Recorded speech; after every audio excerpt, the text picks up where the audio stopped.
He's middle management of men, Wesley Fox. A tamer of building codes and fires, Alan Yanis. And he delivers for America, Andrew Murr. Together, they are the Middle Class Holes.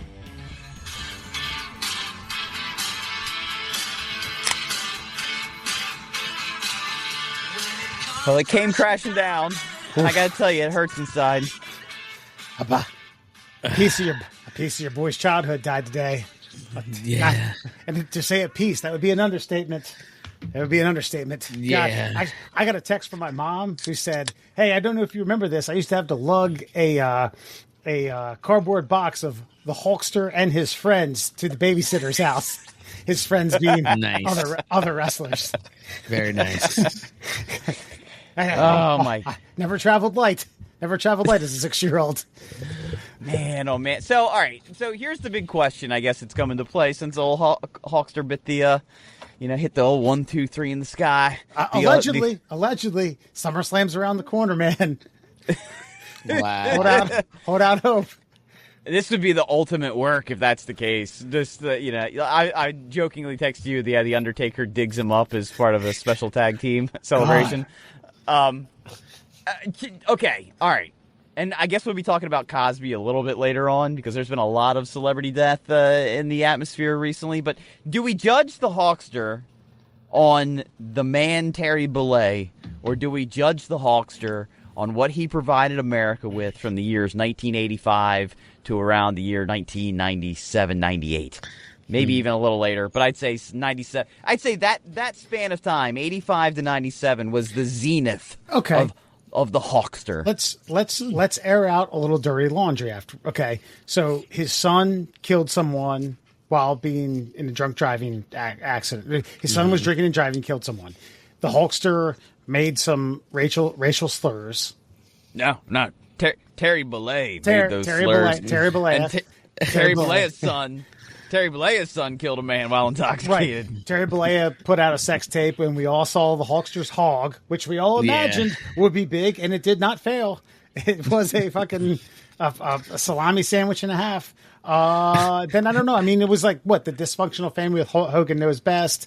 And then just as kind of, I mean, am I missing anything after the fact? Well, I mean, I brought it up earlier. He avidly fucking busted the union that the wrestlers tried to form multiple times. He was like, "Oh man, can't do that."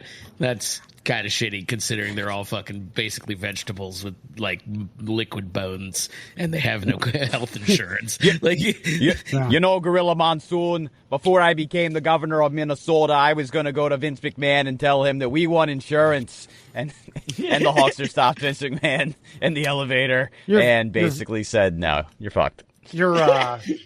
Your Jesse Ventura sounds weirdly like Bruno Sammartino, but that's okay. You know, McMahon. No, I mean, there's plenty to go on. The end casual N-word drop. He's just kind of generally a piece of shit. I mean, Terry Bollea, but like, I'm nothing if not consistent. Like, and I've many a time said I do not appreciate hypocrisy. Fucking. I'd be a hypocrite if I said I'm not one who is a proponent of separating the art from the artist. Don't put Sex in the Kitchen on around me. I will R. Kelly the shit out of this room. Yes, he pissed on children. Those are two different things. You know what I mean? The kitchen, Mama rolling the Pied Piper of R&B makes a whole lot of sense after you learn some stuff. But either way, right? Separate the art from the artist. The song is terrific. Did he pee on people? Probably. Yes, definitely. Was Terry Bollea a racist, union-busting, kind of shitty fucking person? 100%. Was the Hulkster an iconic American figure? Absolutely. Yeah, it's okay. Yeah. I believe both things, I think. This is. Go ahead, Wes. Go. This is a very short interjection. When Real American comes on, if at any point in my life from here until I die, if I'm in a room I hypothetically point to some magical person in the corner, like I just came through the curtains, like, and like I'm ready to kick some fucking ass. Like I'm ready to get my ass kicked for 14 minutes and then Hulk up. So, yeah. That's fair. Don't want to break kayfabe here. My instant reaction to that song is I look left and right to fictional people, and then I look at you like, ooh. Then I start getting my mojo. So, bum, bum, bum, bum, ba-na-na-na. And then I point at fictional person, and then I'm full of myself. I'm feeling it. I'm pulling the energy to my body to ingest whatever that is the universe is providing me with.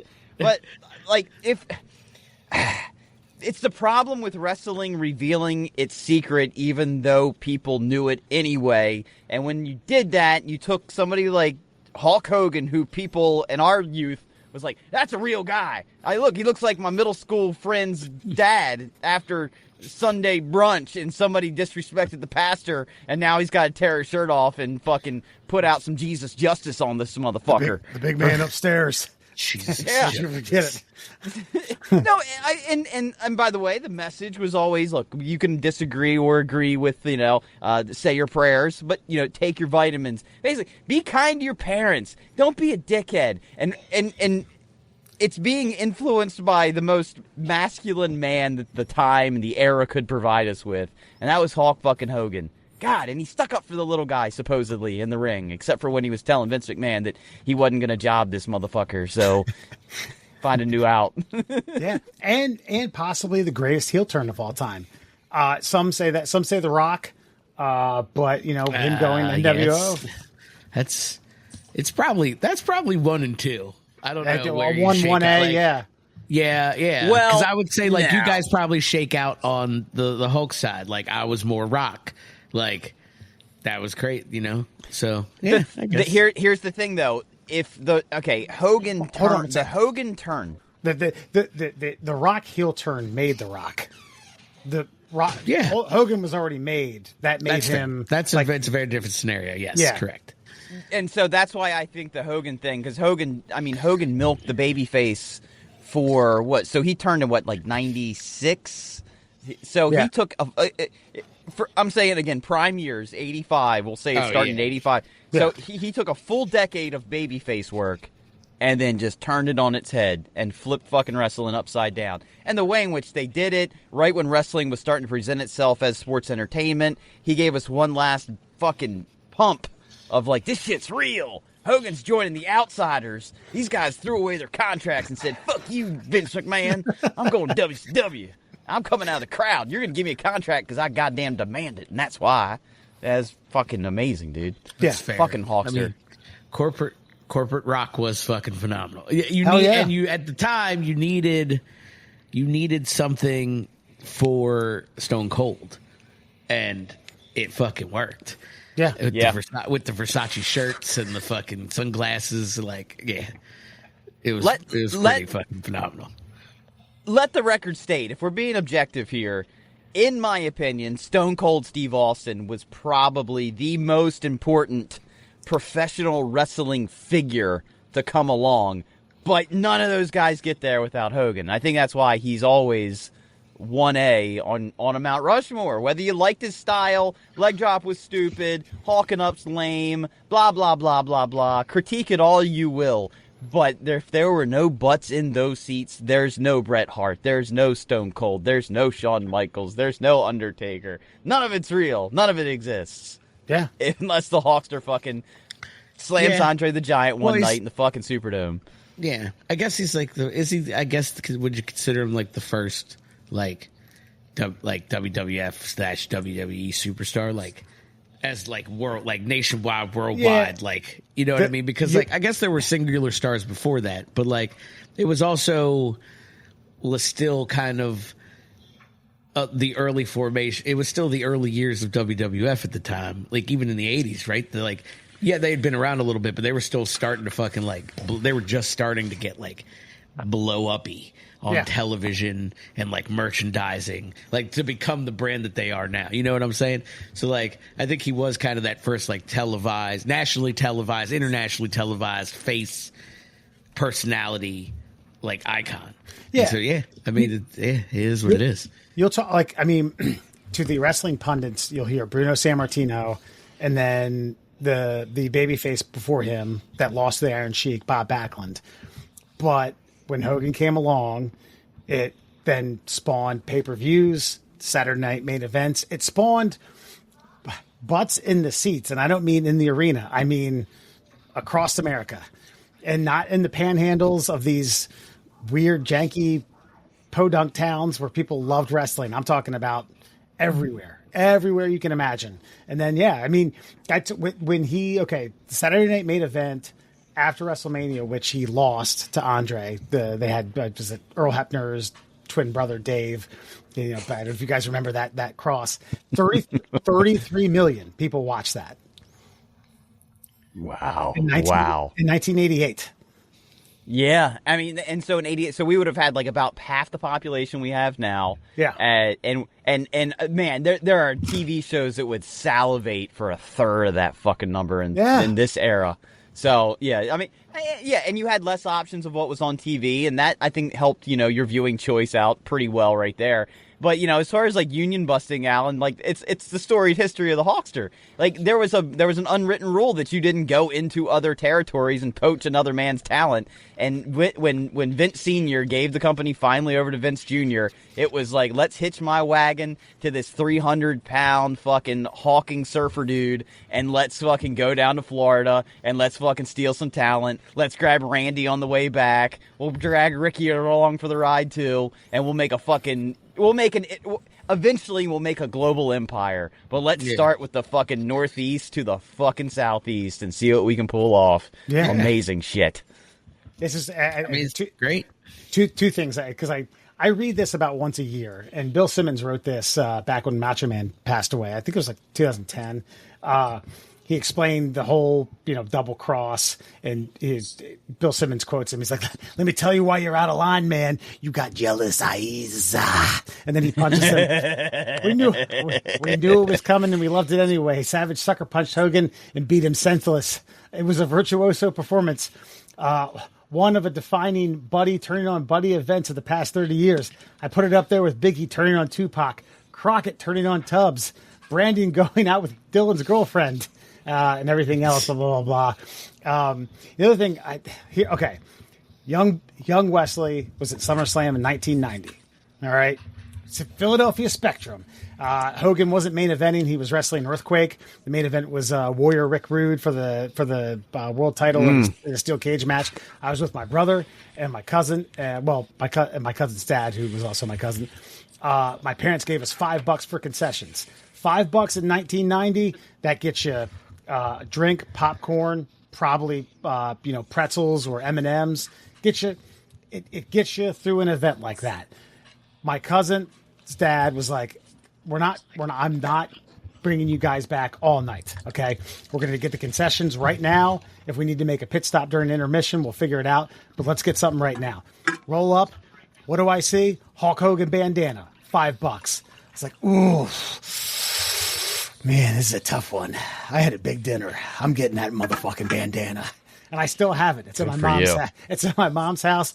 The Hulkster shit's all faded and graveled. That's awesome. I had to go up and get it, but yeah, I went without cotton candy and everything that I wanted in this life. But I wanted that bandana more. SummerSlam. Woo! Goddamn. Yeah, man. Rest in peace, a Hulkster. Whatever. Look, I mean, at the end of the day, these guys grew up in an era where they had nothing better to do but to shill their name, and Hulkster started attaching his to every goddamn product line that would sign on the byline for him. So, it is what it is. I think we do have to, with a discerning eye, just look back at the life and legacy, the cultural phenomenon that was created. Not very many people in this life get to be branded as the face of a cultural icon like professional wrestling, and that's what the Hulkster is. And when you learn, especially now where it's kind of a tell-all, the curtain's peeled, you know what I mean? You know who's behind the curtain. Kayfabe is broken. You understand it's fake. Scott Hall had a really good point where he said, because I became a part of the NWO, I was hanging out with Hulk a lot, and I didn't hang out with him that much in our brief stint in WCW as Razor Ramon. He said Hogan's contract stipulation was he wanted to have a backyard 4-foot plastic trash can filled with Miller Lite and ice and water. So he said, Hulkster was like, yeah, man, I put that in my contract. And Scott Hall's like, hey, do you mind if I hang out with you? He's like, yeah, I'm not drinking this all myself. Come by all the time. So before the event, they just sit there and slam Miller Lights. What are we going to do tonight? Oh, hell yeah. I thought, yeah, God, that's I'd like to be there. That's a beautiful day at work, man. Yeah, every Monday. And I think there are people who really criticize but not the contractual. What do you have? They call creative it creative control, and he used it, I think, like once or twice. But then again, man, I mean, the promoters and those people who wrote those contracts prior to that owned everything. The wrestlers didn't have control. He was one of the first people who had the C circle around his name, the copyright. Yeah. Yeah, no, he definitely forged a path to teach others, like, when they got to a position of power, to use it. And yeah, that's a good duality. It's a good duality of an argument to make. Is like, you can be mad at the guy for flexing his muscles, so to speak, on those kinds of contractual obligations, but the guys who didn't, we don't know who the fuck they are anymore. Your Coco Bewares, like, are only in nostalgia only. Not a lot of Coco Beware matches that you remember. He's doing signatures with a fake parrot. Yeah. Yeah, this is Tink Tink. Woo! Look at that. And we can also pay homage to some of the worst television in history. Thunder in Paradise. Good God. If you ever caught an episode of that, burn your fucking eyes out. I watched way too much to be proud of. But and it was just because he was there. Dude, it was Knight Rider and Baywatch, like, mixed together with bad production and Hulk Hogan. Knight Rider and Baywatch. Sounds fucking delightful. Yeah. That's where actually Ric Flair talked him into coming to WCW. He said he had to go on the set of Thunder in Paradise and like go on the beach when that Batmobile of a boat came like docking up. He's like, what the fuck is this? Jesus Christ. Oh, come here, Terry. He's like, yeah, man, I'm making good money. Don't want to get back into wrestling. Well, Eric Bischoff's offering you this. Ooh. I get to beat you. I get to beat you. You can beat me all you want, Hulk. Beat me 3 times in a row. Don't care. I don't give a fuck. It's money, bro. It's money. Woo! It's hilarious. Oh yeah, they got Shaq there. They got Shaq there for that first match at Bash at the Beach. Jesus, what a time. Yeah, God. Well, rest in peace, Hulk Hogan, Terry Bollea. Again, like I said, I can't stress enough. That's just my semi-fictional childhood hero. His Han Solo, fictional hero, semi-fictional hero, Hulk Hogan. Then my non-fictional hero, don't know. Guess my dad. Whatever. But rest in peace. Whatever, Dad. Take a back seat to the Hulkster. He had 24-inch pythons. And he was no holds barred, man. Remember when I told you to go take me to that? God, that was such a good movie. Which was a original good bad movie review.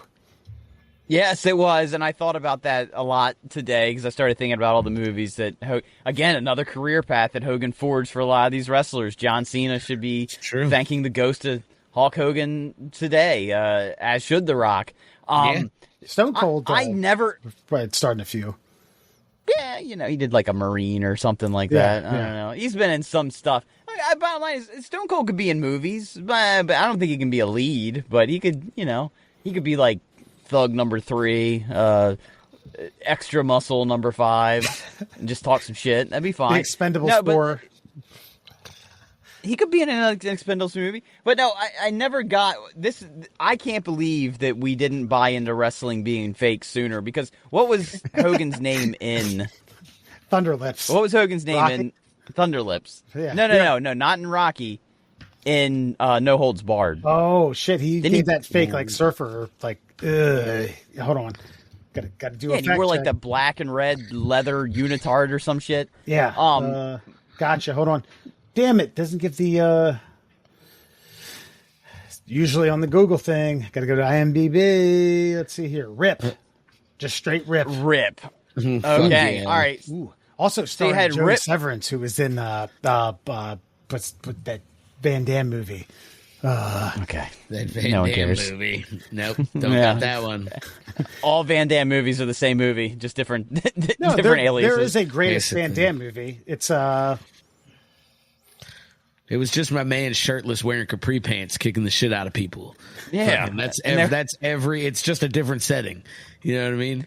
Hold on. Is You don't- it a Thai fucking unlicensed fighting tournament? Fucking bam, Bloodsport. yeah, but you don't think Bloodsport's the greatest Van Damme movie of all time?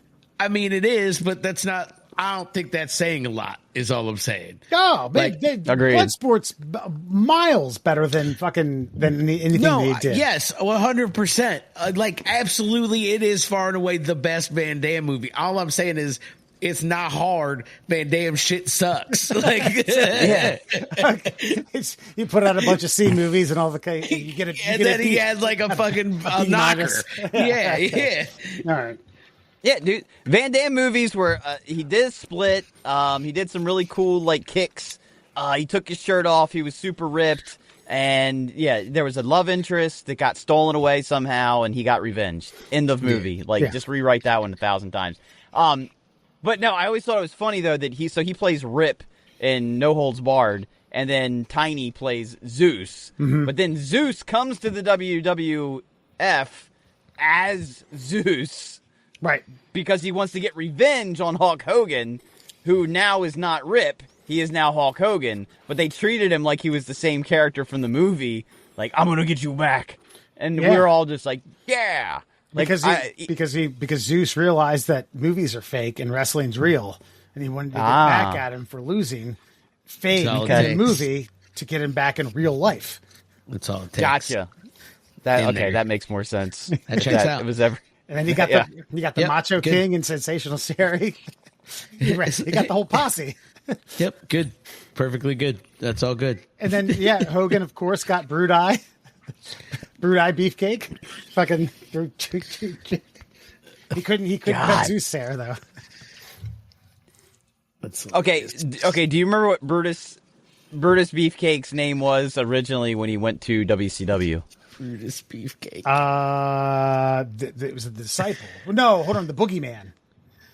The Booty Man. Booty Man, that's it. Yeah, The Booty Man. that's right. He had Kimberly. And if I'm not, he had Diamond Dallas Page's lady with him. and if I'm not mistaken, I think he had his ass cheeks cut out of the back of his pants. He was doing made in the Booty Man. not chaps. totally assless, but like the side cheeks. Yeah. You get the defined pectorals along the side. Yeah, he got some ass meat. The gluteals. Yeah. Yeah. Gotcha. That's right. And then he also got Kimberly. He got Diamond Dallas Page's lady friend who had a great ass. Who had that was a 10 out of a 10 on the tiny in the Zeuster scale. That's right. Zeusser scale? I like it. Well, I don't know if there's much more to be dug up on this one. We have some RIPs coming at the end of the show. We're going to leave Hulk Hogan, a.k.a. been a Terry week. Bollea, as is. Man, rest in peace. God, man, part of my childhood died. We'll be back with Friend or Foe. Stay tuned for more smooth, sexy, seductive sounds from the middle class holes. And let's get to it. Your friend or foe going to read a news story to you. See if you agree or disagree. Friend or foe. And this one has to do with a little bit of extracurricular activity at the old watering hole. In the Florida version of a golden shower, a New York advertising executive was arrested early Saturday for allegedly urinating from a rooftop bar onto several victims below. Matthew Day was busted for disorderly conduct following a 1:30 a.m. incident at The Landing, a downtown St. Petersburg night spot that describes itself as, quote, an elevated hangout balcony bar. Cops charged that Day, quote, entered the rooftop bar, pulled his penis out through his shorts. By the way, your guy's urinating, which is coming really handy for me over the last several years. He didn't pull his pants all the way down, or unzip. From the top. No. You know, like an adult with motor skills. Fuck. Evolution, bro. Rick pulled his penis out through his shorts and urinated from the balcony onto the sidewalk. Security spotted Day relieving himself and escorted the defendant out of the bar into police custody. A criminal complaint, which noted that Day showed an incident of alcohol behavior, does not address if the victims peed upon had received any medical treatment. Grow up, it's pee. You'll be fine. Day was arrested and charged with disorderly conduct on the premises and issued a misdemeanor. He was released from the county jail for a $500 bond. So, friend or foe, this is a rooftop balcony bar. Incident, 1:30 a.m. Is it the peer's fault for peeing off the rooftop of a bar where he's drunk, or foe? No. Is it the restaurant's fault for not having an adequate pee catcher, considering their establishment is in fact on top of a building and they are serving booze? So friend is no, it's always the person's fault. You know better. Doesn't matter if you're too drunk, that's your fault. Foe is no, it's the establishment's fault. They should factor in the fact that their customers are going to be doing dumb shit. Win stupid games, stupid prizes. Alan, you seem heavy in thought, so we'll start with you. Alan knows about kissing from rooftops. Through actually like third floor windows. Coincidentally, it's the guy's last name is Day. I don't know if you caught that. Rest in peace, Mike Day. I did not. He's famous. Jesus. I don't know. I feel like it's still on you. Like, you can't be pissing off roofs. Like, yeah, I mean, what's the bar gonna do? Make more fucking bathroom? Like, what's the solution here? Put a honey pot up there? Like, I would say almost like a reverse awning, like some kind of structure just like thing. A barrier. Just like a small barrier, so that like if you're gonna try to pee off this thing, like you're gonna earn the stream going over the edge. Like this just sounds like I mean, if you could just flop your cock out and just like dump liquid down on people below, I feel like, given the fact that the nature of the establishment is to intoxicate people. Yeah, that's fair. That's fair. I mean, it's probably not an ideal setup, but you shouldn't be pissing off roofs. It's sketchy, unless you know for sure it's like a backyard out there or something where people definitely don't try to come in a door. Or hang out to piss. Sounds a little too. Or hang out to piss in another alley. Or or like just smoke cigarettes or get a breather because it's hot in there.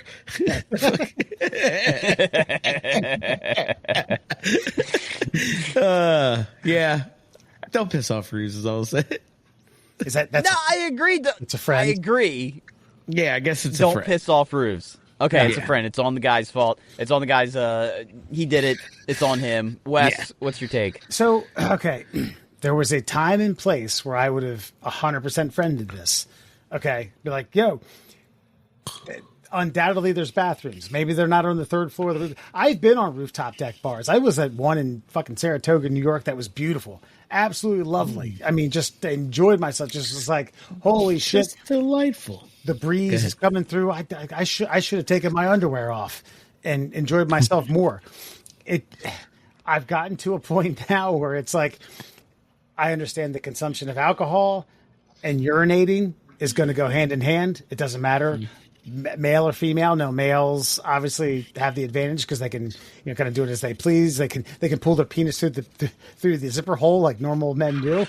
But this has gotten to a point where it's just too much fun. It's like, if you're going to have a rooftop bar, you got to have some shields, man. I'm throwing it. I hate to say it. I've lost confidence in society.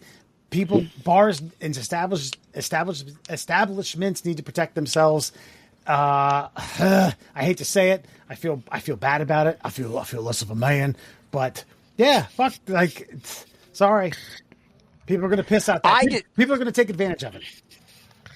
I feel like if you're going to if you're the poison salesman I feel like you have to be responsible for what happens when you've poisoned the person. And it's 1:30, homeboy's drunk. Now, I don't think I'd be the guy pissing off the side, but we've all had these moments of weakness in our drinking careers where we've done something we've regretted the next day, and we would have hoped that those around us that were feeding us these intoxicants would have been a little more responsible for our well-being. So I feel like by having a rooftop bar, having a lot of alcohol, having a last call that obviously is later than 1:30, I feel like you have set certain people up for absolute failure, especially the innocents below.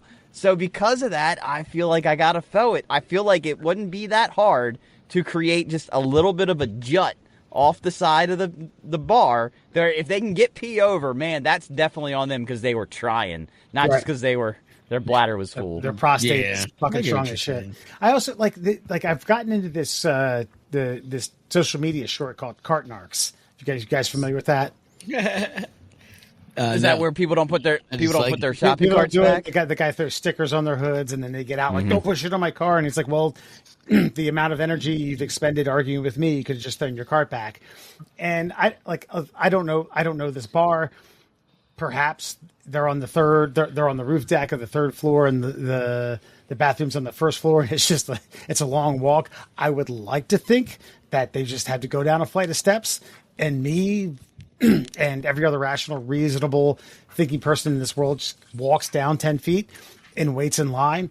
But again, it's just, we've almost exhausted all efforts. We fucked things up way too much. We've gotten down to the lowest common denominator. And I'm not thinking about this for the rational thinking people of the world. I'm thinking about this for the dickheads who fuck it up for us. Yeah, me too. Yeah. And that's what I agree with. Like, we all have people that we know in our lives that don't know how to control themselves 4 beers deep. And the rest of us got to say, what, now no rooftop bars because people might pee off of them? No. Shield yourself. Shield the innocent bystanders. And I think I think there should be leniency on assault on this person. So if this guy gets caught by other bar goers, okay, you know, his friends or standerbys, and gets fucking pummeled and punched while he's peeing or not peeing, I don't know. It's like maybe they have a soft spot in the heart and allow him to put his penis back in his pants and then just pummel the shit out of him. The cops are like, oh, you beat him up because he did that? Yeah, cool, you're good. Don't worry about it. We'll dilute the paperwork. You're fine. Okay, fine. You know what? We'll have an impromptu friend or foe. Vigilante justice, friend or foe, Alan. Do we beat up the dude who peed off the roof? Is that what you were asking? Without criminal implications. Yeah, it's. I was walking my dog. I was walking Millie and or Vanilli, and I got piss right down my back. I stormed up 3 flights of steps to beat the piss out of Mr. Day for getting the piss put on me. And then the cop goes, let me see your shirt. And you turn around, it's like, ooh, let me smell it. Ooh, yeah, there's no fault, no libel, no nothing. I mean, I think even with legal repercussion, there's probably a valid reason there. So yeah, I've read that or whatever the fuck we were just talking about. So what I was saying is, like, say hypothetically, Alan, you get pissed on, and there's other bar goers, other patrons around him. You're like, hey, what are you doing? No, nothing. Yeah, you're peeing out there. Yeah, I'm peeing. Fuck you. And then those guys beat him up. Those guys stomp a mud hole in his ass. Also probably not unwarranted, depending on what's happening. Yeah. Like, again, you're pissing off a roof. That's danger. There's a lot of risk involved there. Like, I mean, you just don't know what's down there, man. You can't be pissing on people. No. I guess that's just fun. Yeah, that's what I mean. Like, yeah. But like, would I beat his ass? Probably not. I'd be like, oh, man, cool.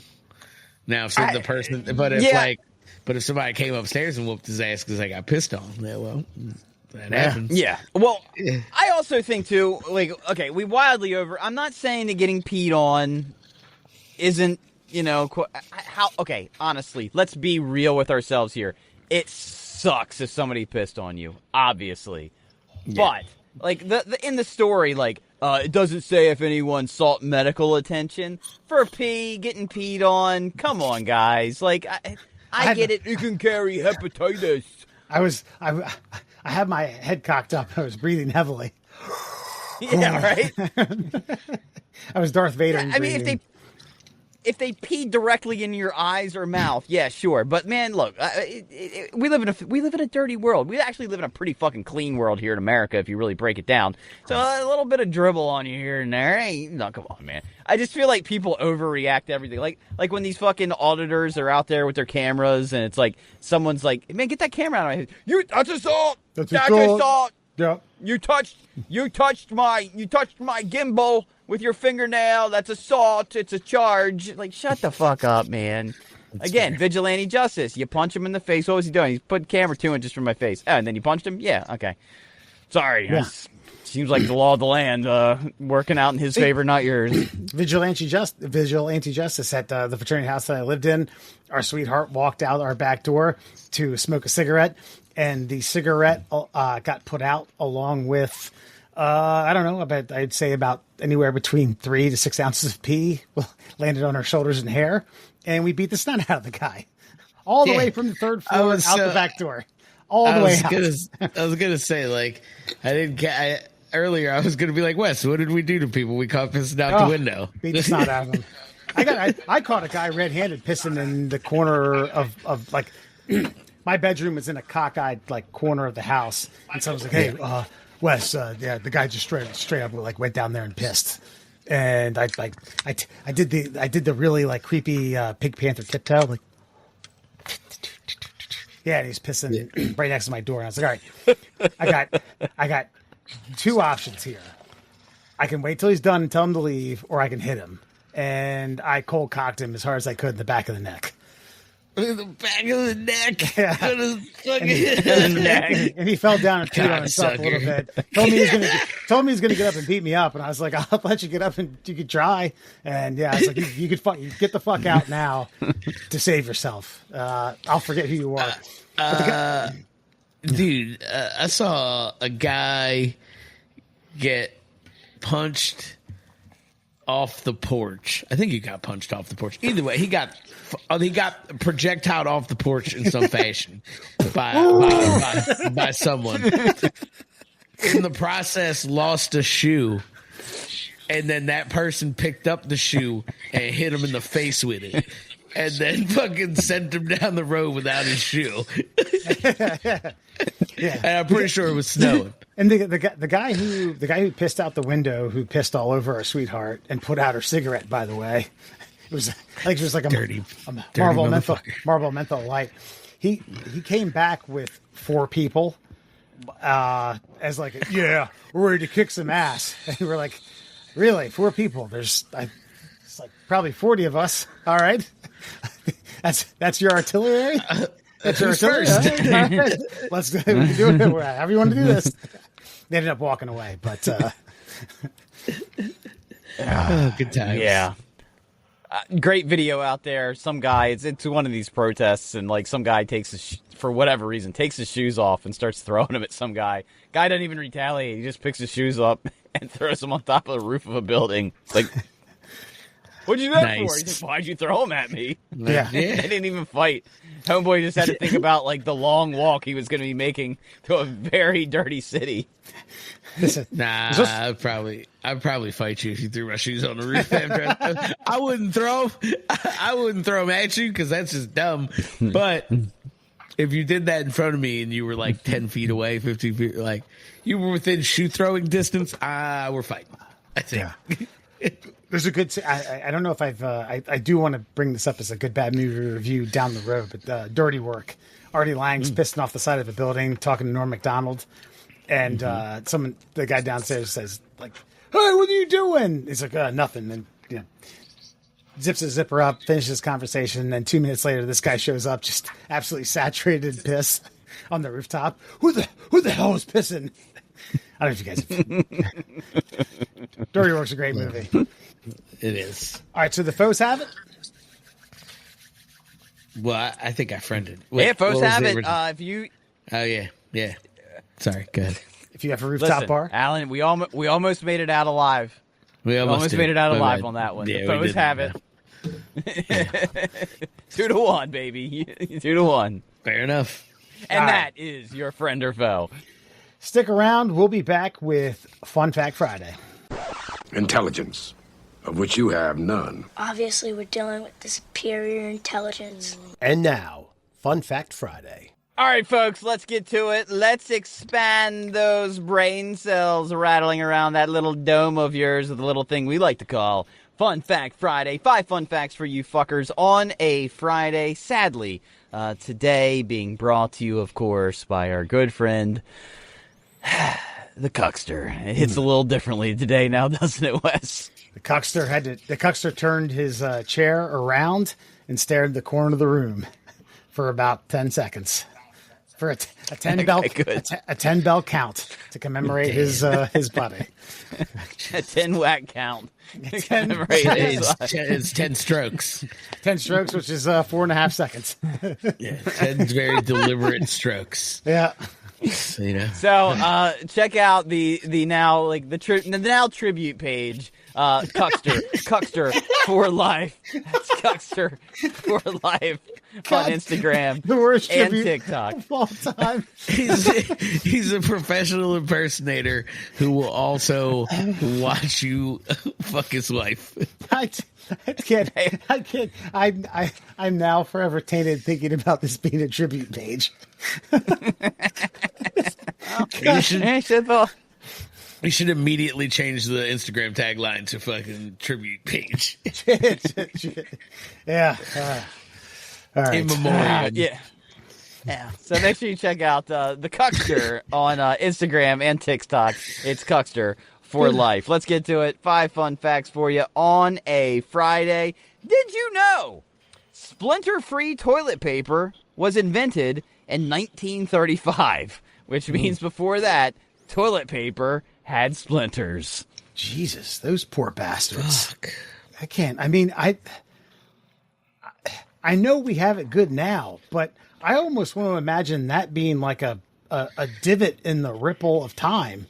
That should be like before splinter toilet paper. Like, how do you even get BC. you have to get them out? That feels like just a pat. Like, that's why they died when they were like 40. It's almost like, actually 40 was like old. Fucking like, almost makes you not want to wipe your ass. yeah, at that point I'm just like, fuck it. Like, what are we even doing here? Until we come up with not tree bark, I'm just gonna fucking wash my ass, I guess. I don't know. Like something here. Like, but you're giving me nothing, is all I'm saying. Well, what was it? They used old corn cobs before that. I believe so. Which even Wasn't there, that like, a sounds stick or like something? slightly better. Like old corn cob. Like, I guess it's I don't know, man. I don't know.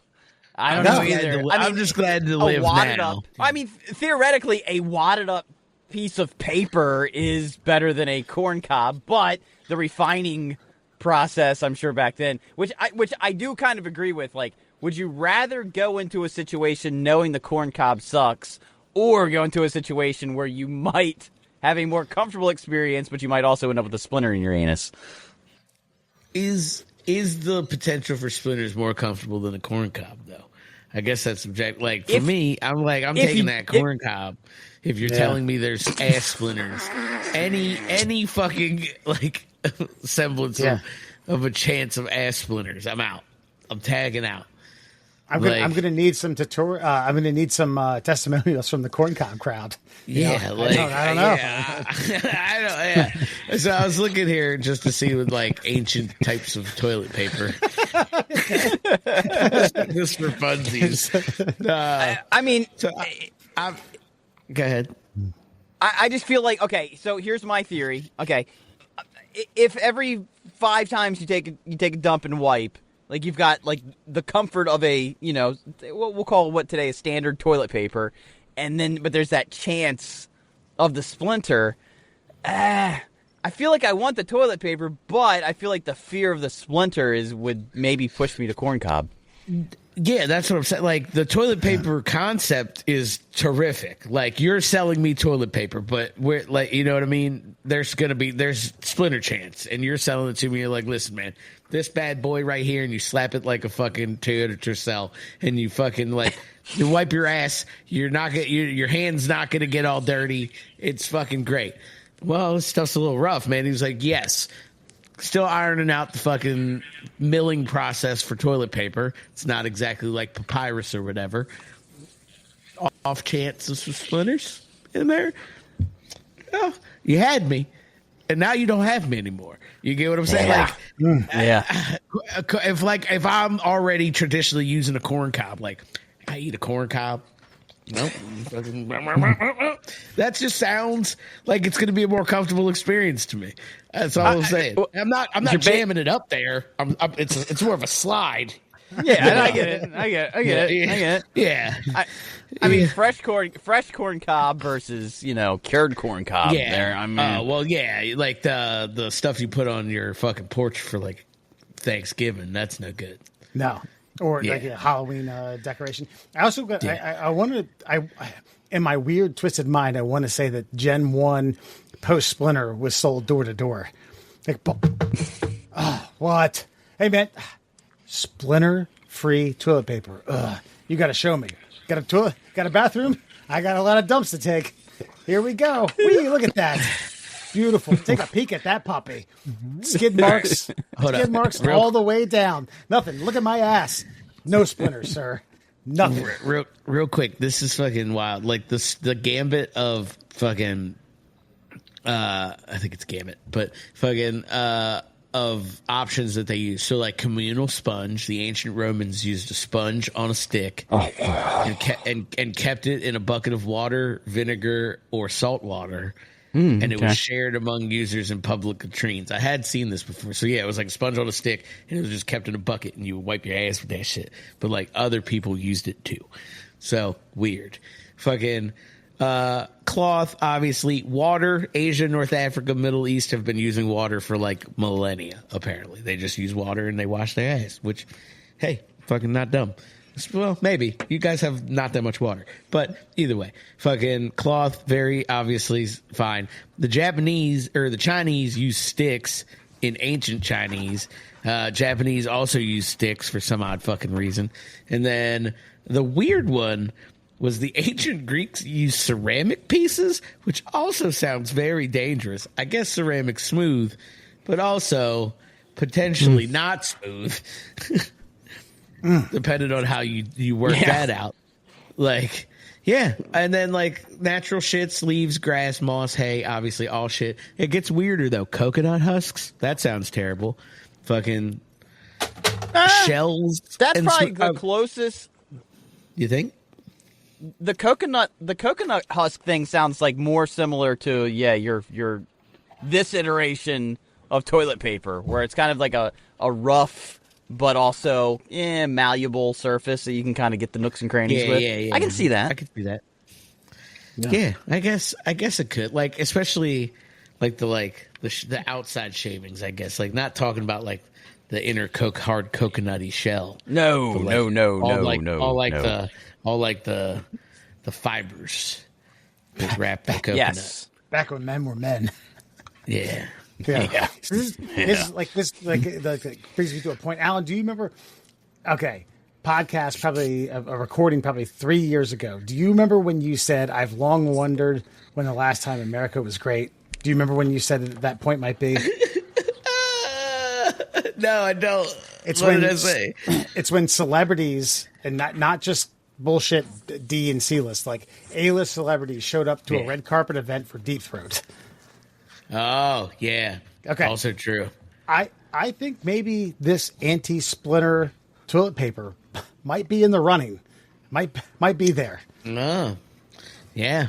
I mean, I know there was a lot of other shit going on. I know fair. there was a lot of oppression, but that's fair. I mean, I like this. No. That's fine. I'm fine with that because I feel like that's a major It's a major human landmark. Is not getting splinters in your ass when you're just trying not to die at 30 from fucking ass rot because you don't wash your ass. Like, fucking ancient humans were so dumb. Well, imagine the calluses on assholes in 1930 fucking 4. Good God. Yeah. Yeah, just rough ass.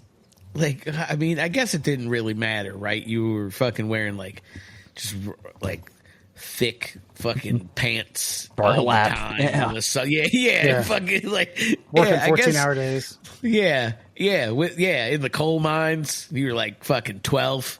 Fucking family need to eat though. Fucking it sounds great to me. Is all I'm saying. Yeah, there probably wasn't a lot of ass eating going on back then. Not enough time. No. Not enough time. Oh, dude, that Napoleon quote from the letter he wrote to Josephine, like, I'll be home in 2 weeks, don't wash. Like, that always just, it hits me in my soul sometimes. Like, don't even bother, because I'm going to juice that shit up anyway. Keep the stank. Ugh. Listen, people like, not even 300 years ago, people back then were just made of a different fucking DNA. That's all. That's why we're here, by the way. Just think about this. Think about how resilient your genetic line is that you've made it this many millennia to exist now. To have fucking beautiful 4-ply fucking cloth-like toilet paper. And you piss and moan about 1-ply. Think about that. Next time your fingernails rip through, you catch a graze that asshole, and you're washing your hands pissed off, you pay homage. Pay homage. Did you know you have enough potassium in your body to create a very small bomb? Human bombs? Nope. I like it. I dig it. Let's start Matrix style. Let's start harvesting them. So how do you get it out though? That's the question. I don't know. These are not questions for me. These are questions for science. But I would imagine from an elemental standpoint, there's probably a lot of. That's something for like a good old school History Channel special. Like how much is the human body actually worth? Did you know you have 0.03 grams of gold in your skin? Just dumb shit like that. I'd like to know that. It's easy. You definitely have like 3 to 4 grams of iron. Yeah. That's what I was going to say. Like, you need an X-Man named Potassio who pulls all the potassium out of you and harvests it. Potassio. You see fucking, he like waves his hand and fucking bananas come at him and shit because he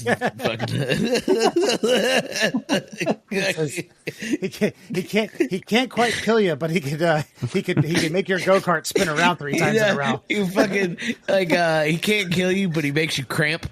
Like, yeah, exactly. Like your body just cramps up all over, and you're just like, you son of a bitch. Yeah. And if you were chasing him in a go-kart, yours would spin around 3 times in a row. There you go. He'd lay one down. Did you know if you spill bleach on your skin, the slippery feeling you feel when you wash your hands off is because you've basically created soap by dissolving the top layer of skin? Mm-hmm. Yeah. I remember, like, in microbiology, it was like, yeah, we got the cure for everything, man. It's fucking bleach. You just can't drink it or inject it. Or fucking, so yeah, we have to do other experiments to figure out how to fucking kill stuff. God, bleach ain't gonna cut it for you. Oof. Now Maria was washing. She's been cleaning, and she doesn't like to dilute bleach. She likes to use it just straight up, like some good Colombian. Man. Yeah.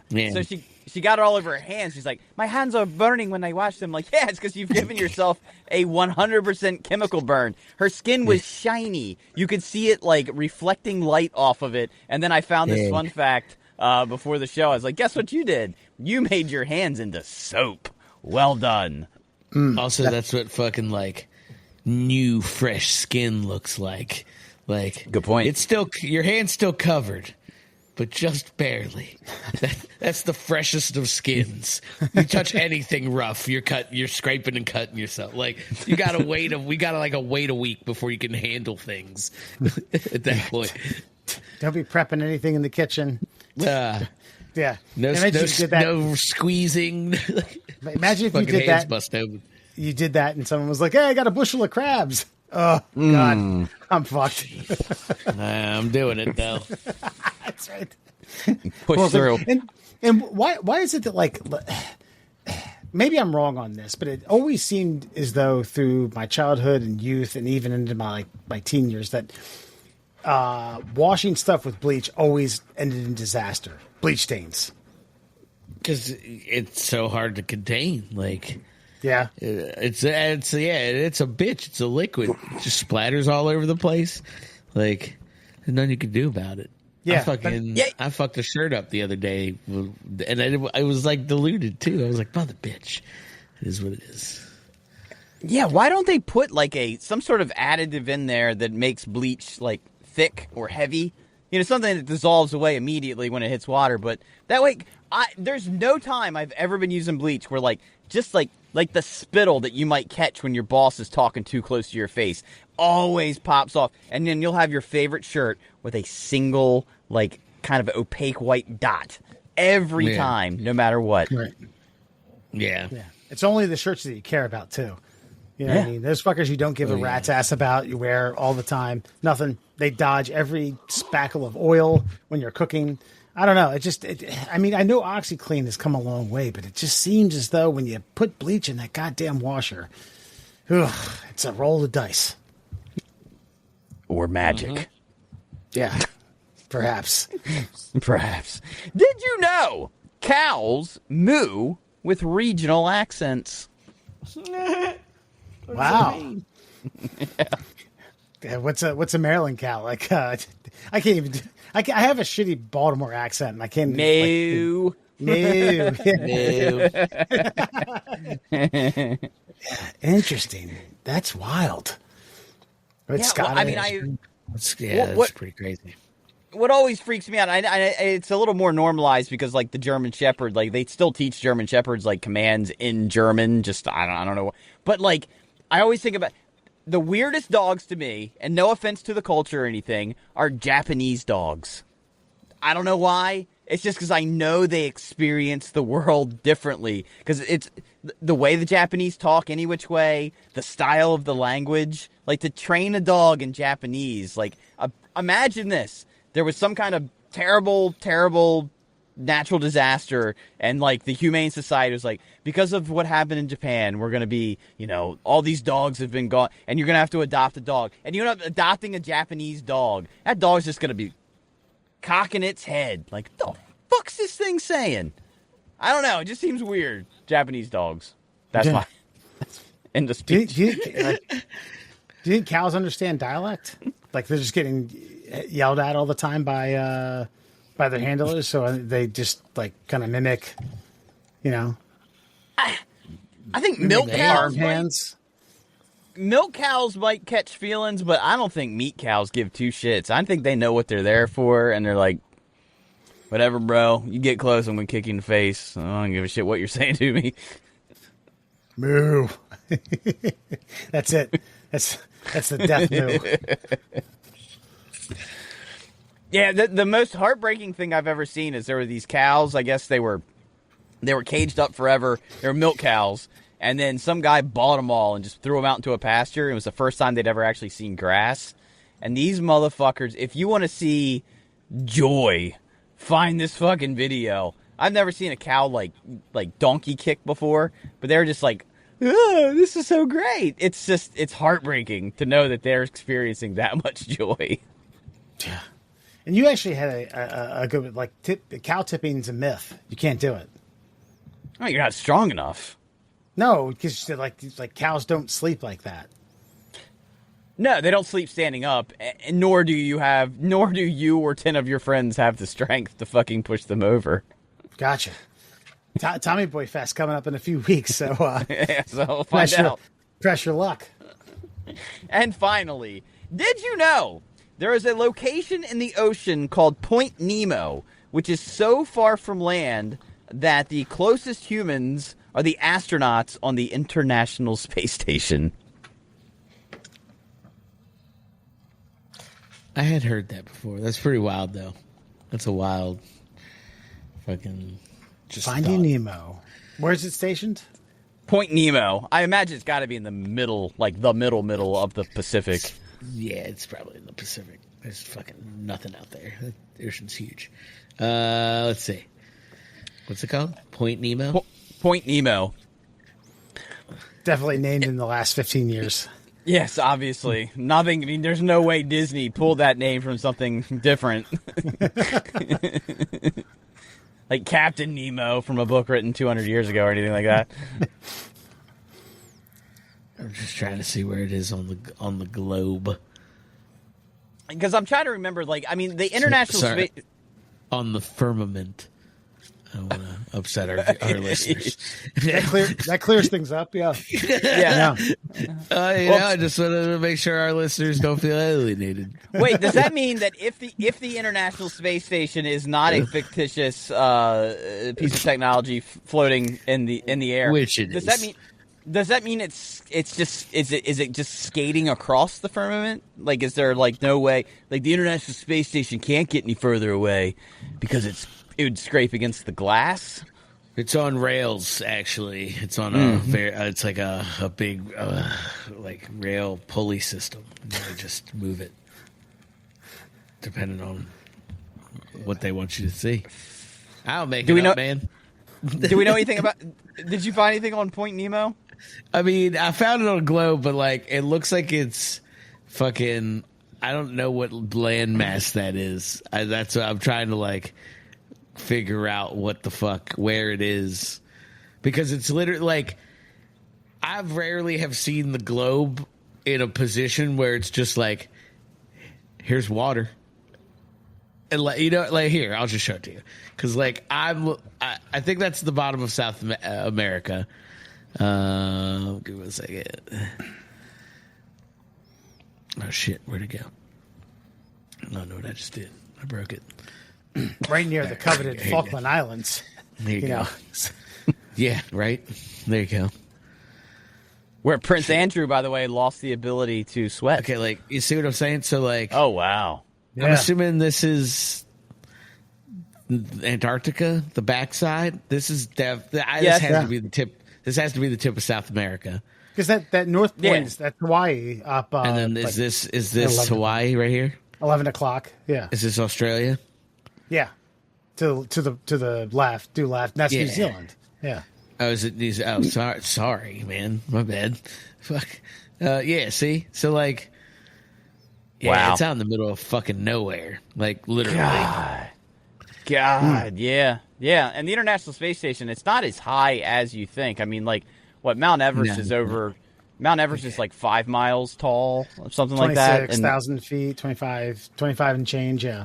And then it, like, the space station ain't much higher than that. Maybe double that. So maybe 10 miles, 12 miles up. So it's not that high up. So that's fucking wild, dude. If you got stranded out there, I mean, I'm sure there's ships like in some sort of like channel cutting across some which way, but generally speaking, yeah, the closest people are the fucking ones above your head. And that, my friends, is your Fun Fact Friday. Beautiful. All right. Tonight, before you go, we are going to send a very heartfelt RIP to a couple other celebrities who passed away. Theo Huxtable, who I can't remember, Malcolm Jamal Warner. Who actually, man, I don't know if you guys read about his passing. He died saving his daughter, who was having trouble in the water. I don't know if you guys heard about this. Is that what happened? His daughter was having trouble like they were swimming off the coast of Costa Rica. He and another person jumped in. They managed to get her onto to a surfer's board. The guy who was helping nearly died but didn't die. Malcolm Jamal Warner died. Accidental drowning. But again, we'll talk about the life and times of Theo Huxtable and Malcolm Jamal Warner here in a little bit, but died a hero, at least in my humble opinion. And the Prince of Darkness, Ozzy Osbourne, Black Sabbath lead man, who, I mean, dude, he like performed 3 weeks ago in a fucking phenomenal concert. I don't know if you guys saw any of that stuff. I know he was in a chair. I understand he was confounded to Parkinson's, but if you're going to have a last hurrah, Jesus Christ, that was phenomenal. Your thoughts, Alan? Sorry, I loved that last part. We were still talking about Malcolm Jamal Warner, right? I was reading some of that. I had not heard that. Sorry, and Ozzy. I had not heard the and Ozzy. So yeah, Malcolm Jamal Warner. I had not heard he was swimming with his daughter thing. My wife told me that he was swimming, but like, I don't. Did you tell me that part? He was swimming with his daughter. Sorry, she walked in. Yeah. So his daughter was struggling. He jumped in, saved her, and drowned as a result of it. Yeah, and these two surfers helped him out, which is wild. Yeah, I mean, that's just crazy. Again, I mean, Bill Cosby things aside, that iconic figure, right? He was kind of America's son. Was he the oldest, or was it the girl? One of the girls. The girl who went off and did Different World. Different World. Yeah, which also and then there was show. There was an even older daughter intros of all time. God, yeah, there's even an older daughter too that was on part time and because the oldest daughter had a husband and him and Cliff, like it was like the pre-millennial guy, you know what I mean, almost like Meathead was to Archie Bunker kind of thing. Yeah, but no, I mean, what a character, right? His personality kind of grew up on TV and with him, and like, I don't know, man, just a legit personality. Everything I've ever seen about him was like positive. He was always a community guy and helping out and volunteering and giving back and shit. So like, fucking not a bad word to say about him. I used to love him. He had a guest spot on the show Community on NBC for a while. He was the ex-husband of one of the characters who he had cheated on her, but somehow got back into the good graces, and then somewhat integrated into this really weird friend group and Community, and he played the role fucking phenomenally. So yeah, man, rest in peace on that one. And then Ozzy, fuck, man, I think the bigger thing is he got his last show in, like he did it the way he wanted to do it. He kind of knew, I think obviously he knew what was coming. Everyone knew what was coming. But yeah, what a fucking, we've talked about a lot of iconic figures today, man. Like, it's just wild. I think, Murr, did you say it, like, we grew up in entertainment, like we're the entertainment generation? Like, like, it's very true. Like, we're the ones that got cable, fucking had HBO and fucking wrestling and shit like that. So like, yeah, like these people are going to pass, like, not to put a weird damper on it, but like Phil Collins is in hospice. Like, fucking, you know, like, it's just wild shit. So like, yeah, man, it's sad. Two great fucking figures. You know, all Ozzy's craziness aside, I think he was a genuine dude. Working class dude. He came from a working class area. He was an Aston Villa fan, by the way. Son of a bitch. But yeah, fucking, yeah. Rest in peace to both of them, man. That's wild. Wild times. Well, I'm gonna start with Ozzy on this one because, like you said, Wes, I somebody who knew their own. I think being self-aware is.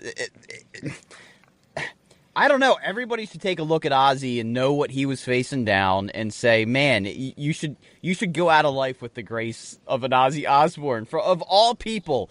Because like there was a time where Ozzy Osbourne was like the most hated man in the world. He was poisoning minds. He was putting out the devil's music. He bit the fucking head off of a bat. And the thing with Ozzy too is like all the things that would usually be contributed as urban legends to most celebrities that we know were actually fucking true with Ozzy. Ozzy snorted a line of fucking ants because he was on tour with Motley Crue and everybody was trying to one-up each other for like the drugs and everything they were doing, and Ozzy fucking found a line of ants on the fucking sidewalk. He's like, stop that, boys. You know? I mean, Jesus Christ.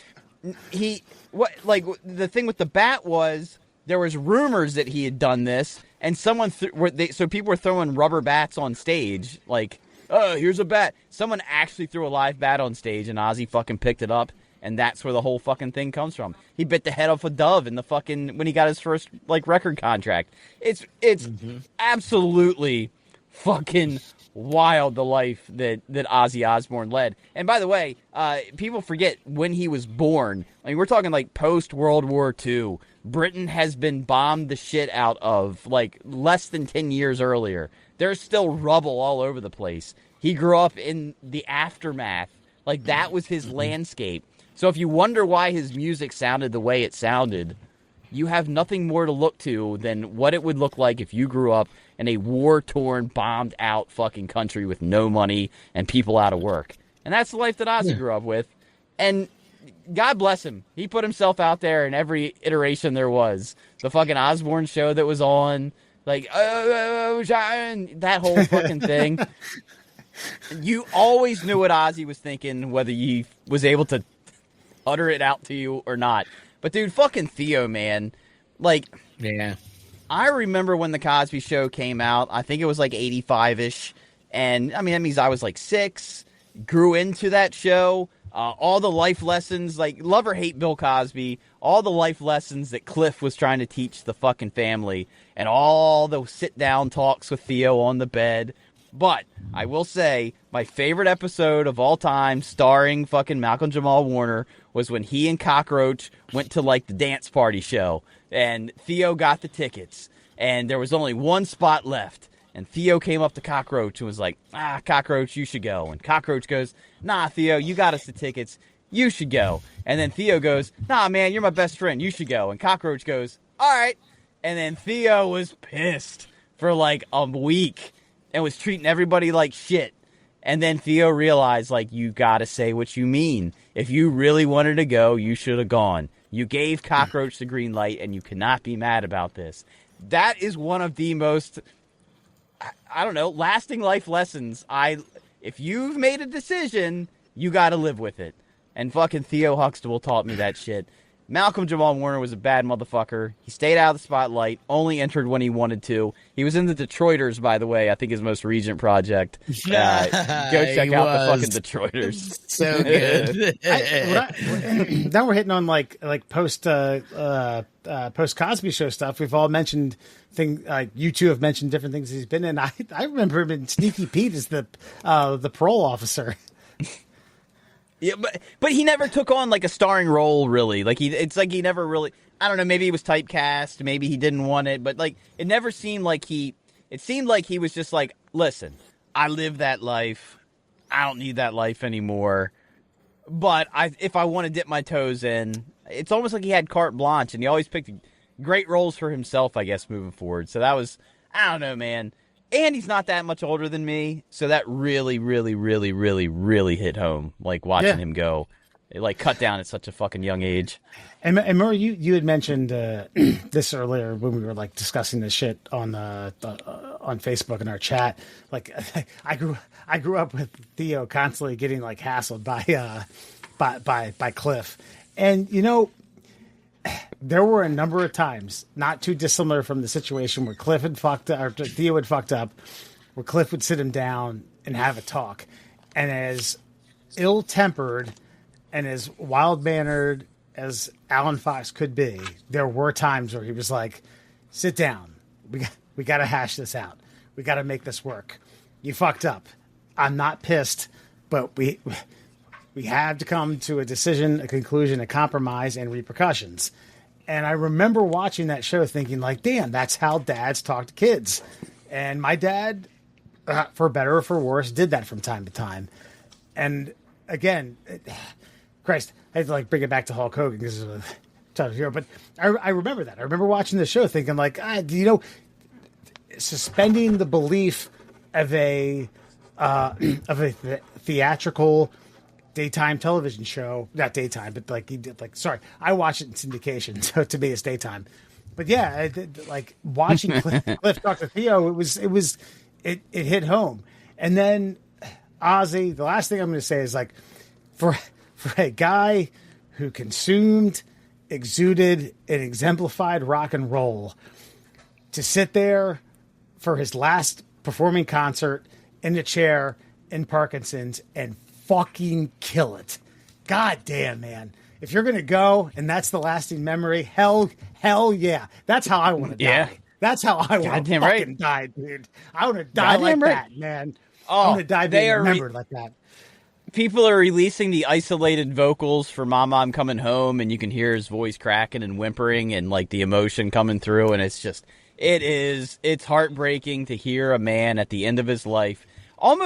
It's almost like as people are paying homage to him at his last concert, he is paying homage to his fans. Like, this is the last you're going to see me, and this is the last I'm going to see you. This is a transactional relationship. I love you, you love me. Goodbye. It's fucking amazing, dude. It's fucking poetic for someone who was chastised for his temperament his entire life and career to like do it so beautifully at the end. Well done. We don't get to die the way we want to, but maybe he did it. Maybe he did it. No, dude, He like did. it reminds me of the only other thing it reminds me of is Johnny Cash doing "Hurt," which is a Nine Inch Nails song. It's a Trent Reznor song. And fucking Trent Reznor was like, yeah, I mean, absolutely. What am I going to say? Fucking no. And then after he did it, like that was recorded in his home with like June there watching him. And he just did it. Like once, I'm fairly certain. And you can hear it. You can hear it in that song. And Trent Reznor's even said, he's like, that's not my song anymore. That's Johnny Cash's song. Like, you know, Yes. yeah. It is. Yeah, That's exactly the same sentiment. Trent Reznor said, like, when I heard him sing my song, I knew it wasn't mine anymore. And that's... Yeah. Whew. God damn. Dude, that song will hurt you if you listen to it. It will... Oh, dude, hurt's brutal. You should hurt from time to time. You should hurt from time to time. Absolutely, but what Alan's getting at too is just like to hear that whimpering a man who was once the most like this vivacious, powerful beast of a human, like to hear the vulnerability and the weakness in the voice, but to still own it in that manner, and the fact that he was taking so many pills and getting stuck with so many needles and IVs and things, like it just changes it from a junkie song to a man at the end of his life. It's incredible how sometimes art like expresses itself, and sometimes it takes time for that expression to make sense. It's amazing, and Ozzy pulled that off too. And yeah, not many people get that ending, man. So No. yeah. We'll probably have a movie at some point. Alan, tell all the Hulkamaniacs where you can find the middle class holes. On the greatest tribute page you could possibly imagine, the Cuckster, at Cuckster, on all your favorite social media platforms, and at Middle Class Holes on all your favorite social media platforms, and of course on Spotify, Google Podcasts, all that shit. All right, folks. R.I.P. to a trio of people who touched our lives in the 80s and 90s. The Middle Class Holes will be back next week. Take it easy.